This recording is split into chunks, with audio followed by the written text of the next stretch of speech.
आपने अपने रिलेटिव्स या फ्रेंड सर्कल में अक्सर सुना होगा कि किसी पेशेंट का हार्ट अटैक के बाद या नेचुरली एजिंग की वजह से हार्ट का पंपिंग वीक हो जाता है, जिसको बोलते हैं इजेक्शन फ्रैक्शन लेस देन 30%। सो आज हम बात करेंगे ऐसे ही एक डिवाइस के बारे में जो आपको हार्ट का पंपिंग बढ़ाने में काम करता है, जिसको बोलते हैं हम CRT-D device, cardiac resynchronization therapy device.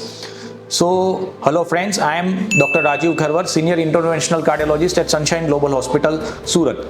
तो हमारे पास एक पेशेंट आया था जिसकी एज थी 50 इयर्स, फीमेल थी और उसको चलने में सांस फूलता था, 1 मंजिल 2 मंजिल चलने में उसकी हाफ चढ़ जाता था। तो उस पेशेंट को हमने जब इवेल्युएट किया तो उसके ECG में, इलेक्ट्रोकार्डियोग्राम में left bundle branch block detect हुआ और जब उसका इको करा गया तो इको कार्डियोग्राफी में उसको पता चला कि उसका हार्ट का इजेक्शन फ्रैक्शन सिर्फ 25 to 30% दिखा रहा है। हमने उसको मेडिसिन पे रखा 3 महीना, पर उसके बाद भी मेडिसिन के बाद भी उसको कोई इंप्रूवमेंट नहीं हुआ और फाइनली हमने उसको बताया कि ऐसा एक डिवाइस भी आता है जिसको बोलते हैं CRT-D डिवाइस, जो अगर हम इम्प्लांट करें तो उसका हार्ट का इजेक्शन फ्रैक्शन जो पंपिंग है उसको बढ़ा सकते हैं।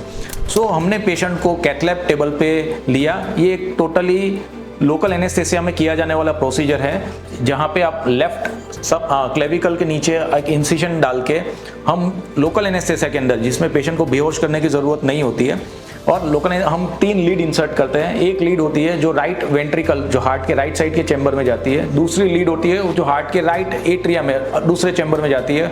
और जो तीसरी लीड होती है जो हम हार्ट के अंदर से जाके लेफ्ट साइड जो लेटरल वेन होते हैं हम वहाँ पे इंसर्ट करते हैं। तो इसी तरह से जो मशीन होता है, जो CRT डिवाइस होता है, वो हार्ट को मल्टीपल एरिया में स्टिमुलेट करता है और उस स्टिमुलेशन की वजह से जो हार्ट का इजेक्शन फ्रैक्शन, जो पंपिंग वैल्यू है, जो 1 to 2 मंथ्स के बाद ग्रेजुअली वो इंक्रीज होना शुरू हो जाता है।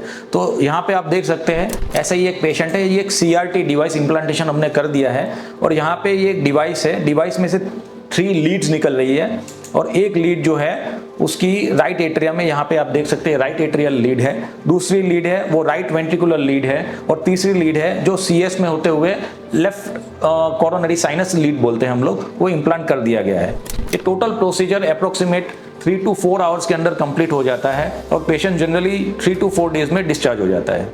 Thank you very much.